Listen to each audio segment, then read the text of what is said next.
This week on Worldview, Russia is rocked by a short-lived rebellion as the Wagner Group chief goes rogue. How does India see the fallout from this failed mutiny?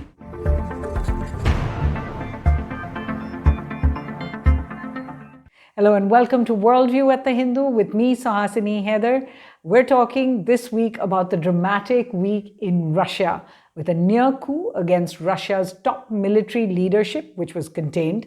But what's clear is that the failed mutiny by the Wagner Group, as it's called, the Wagner Group's militia chief, had reverberations around the world, not the least in Moscow, where Russian President Vladimir Putin said publicly this was a stab in the back. Listen in. Удар в спину нашей стране и нашему народу.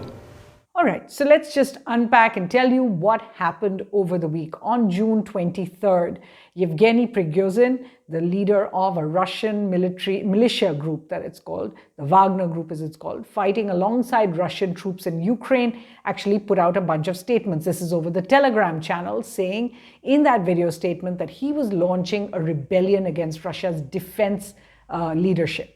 It specifically mentioned Defense Minister Sergei Shoigu, and Army Chief General Gerasimov, after his men, the Wagner Group men, were killed in Russian strikes.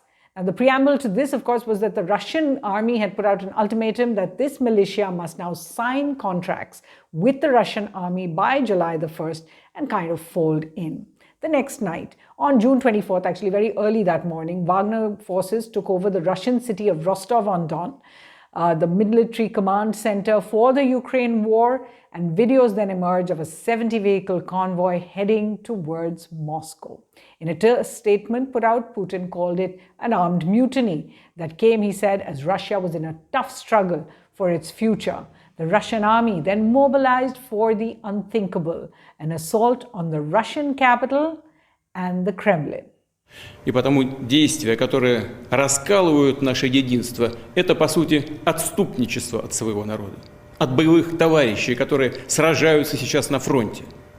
Это удар в спину нашей стране и нашему народу. Within hours, however, the turnaround came. Prigozhin said that he had told his soldiers to stop and turn back just 200 kilometers outside of Moscow. He said he didn't want to cause bloodshed and had no intention of toppling President Putin. Belarus President Alexander Lukashenko, who Putin spoke to, became the surprise player here. He announced that he had mediated the truce under which Prigozhin and some of his men would get safe passage and shelter in Belarus. Those soldiers who remained in Russia from the Wagner Group had the choice of signing contracts and folding in, as I said, with the Russian army, or of leaving the war entirely. In fact, the Kremlin saying they can just go home.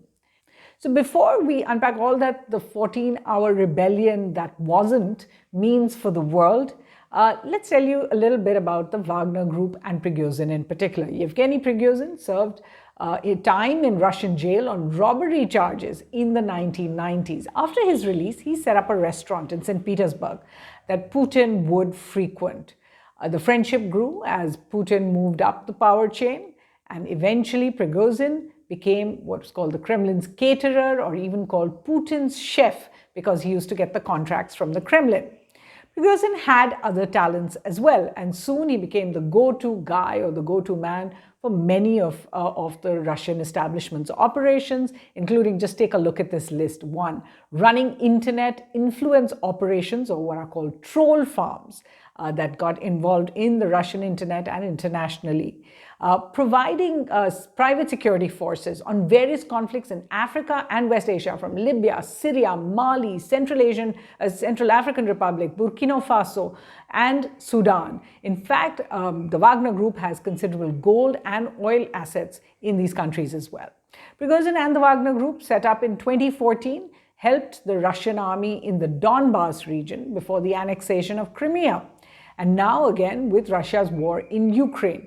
During the Ukraine war, the Wagner Group has notched up many wins, including the recent wresting of Bakhmut from Ukrainian forces that played out on international screen. And the US has designated them as a transnational criminal group. They're banned or sanctioned in many countries in the West.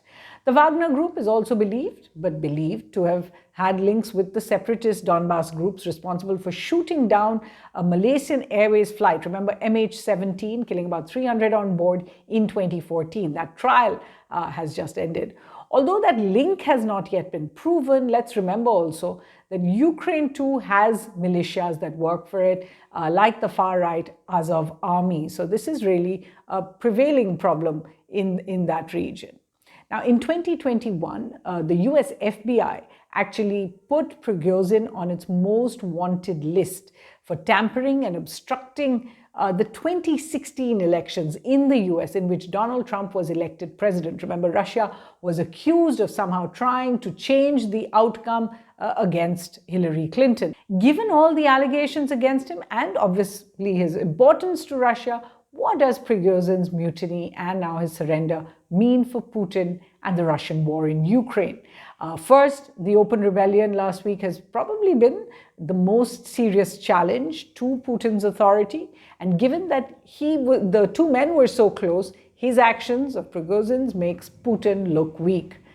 Secondly, by targeting the defense leadership of Shoigu and Gerasimov, the mutiny could have actually caused some kind of a rift within the Russian army. It may also have an impact on the war in Ukraine if Wagner's 25,000 soldiers leave just as Zelensky's spring offensive gets underway.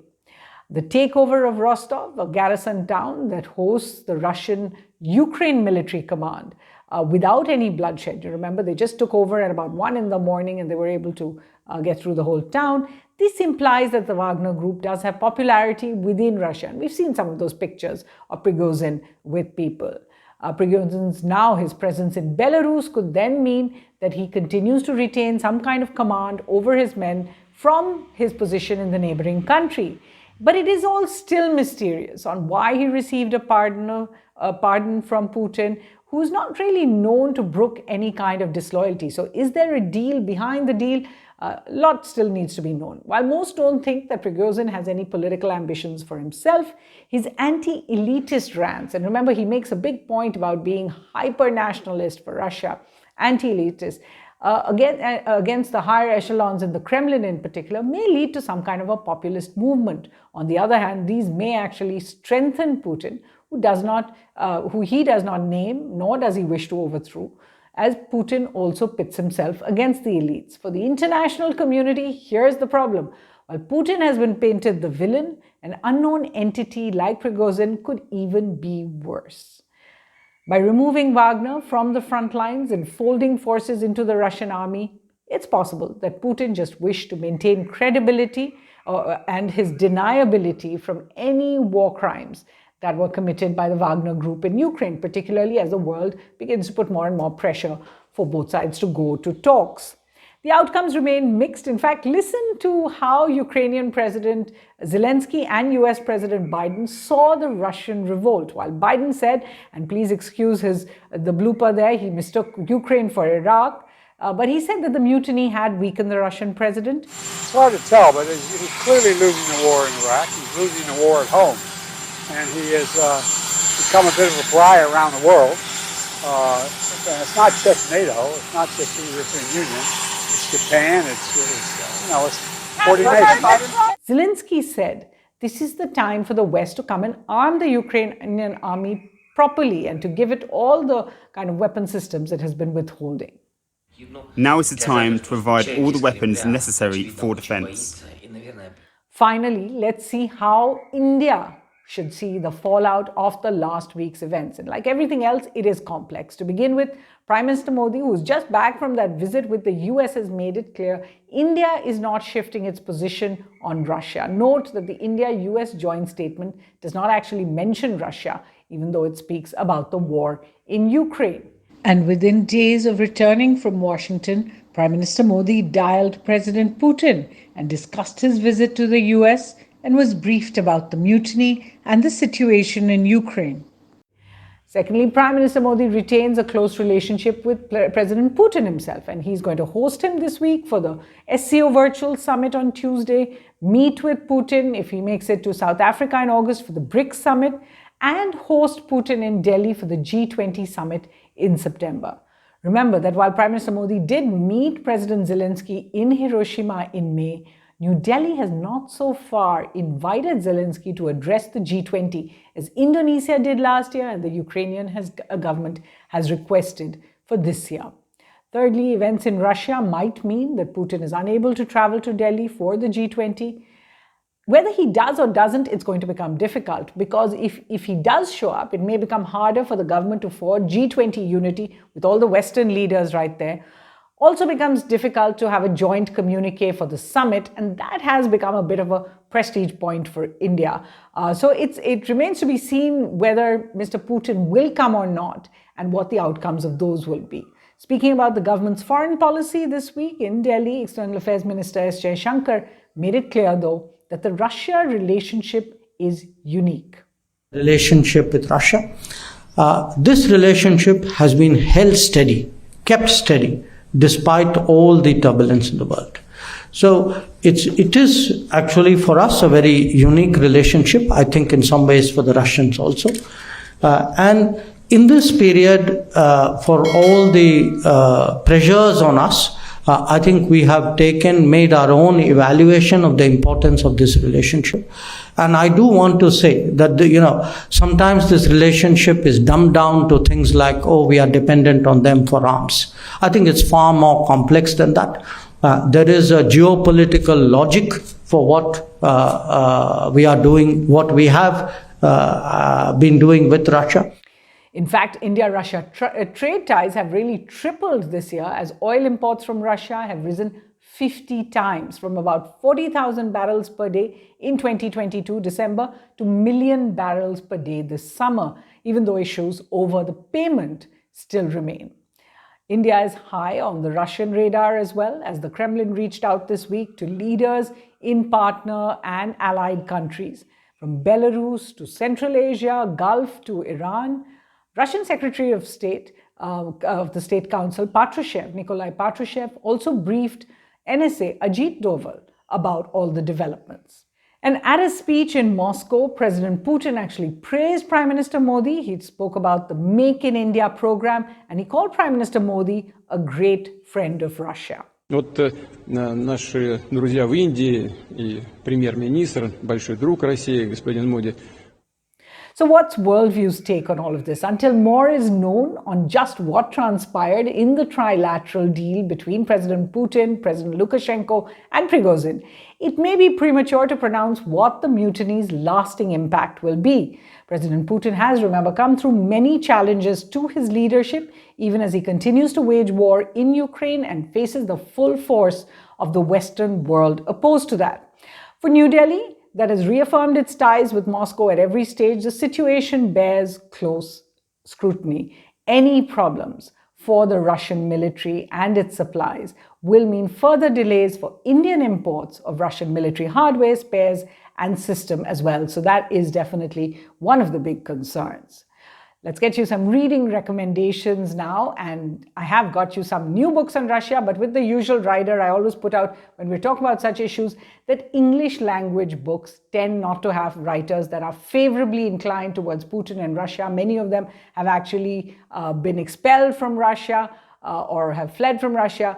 But take a look at this list of books. The Silent Army, Inside the Covert Operations of the Wagner Group in Ukraine. Now, this is part of a set of 4 books on the Wagner Group. Read the Kindle edition. It's a little easier, by Marian Mildredson. But of course, it came out in May 2023, so just 1 month before all of this happened. The second book, short book, called Shadow Warriors, the Wagner Group, the most secret private military company. I read it online as well, by Sahil Gosalia. The third, Foreign Fighters in Ukraine. This is the Routledge academic version. It's called The Brown-Red Cocktail, talking about fascism and the far right in particular, by Kasper Rekowek.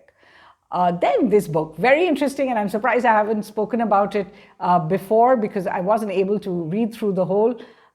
This book is called First Person, an astonishingly frank self-portrait by Russia's President Vladimir Putin. Now, he was interviewed, and they say as much as 24 hours of interviews with Putin way back in the year 2000 by 3 journalists, Natalia Gevorkin, Natalia Timakova, and Andrei Kolesnikov. And they really reveal some part of Putin. Obviously, he keeps many a secret. Then there's Putin's People, the story of Russia's history and politics by Catherine Belton. Putin's World, Russia Against the West and with the Rest by Angela Stent. Putin's Wars, from Chechnya to Ukraine. This is by Mark Galeotti. And remember, we do have an interview with Mark at the Hindu's website. Another interesting book called The Invention of Russia. It's an award-winning book. The journey from Gorbachev's freedom to Putin's war. So it really looks at the whole expanse by Arkady Ostrovsky. He's in the UK. Then a bunch of books on Putin the strongman, along with other strongmen of the time. Strongmen Trump, Modi, Erdogan, Duterte, and Putin, edited by Vijay Prashad, different writers there. Another book called Strongmen, How They Rise, Why They Succeed, and How They Fall by Ruth Ben-Gayat. And finally, a book that isn't out yet, but I am looking forward to it, along with some of the others that will come now. It's called Getting Russia Right. It's out in November this year by Thomas Graham. So lots to read and lots to keep up with, and we'll do all that for you here on Worldview. Please do remember to subscribe to our YouTube channel as well as to the Hindu's website, www.thehindu.com. From the team at Worldview, thanks for watching.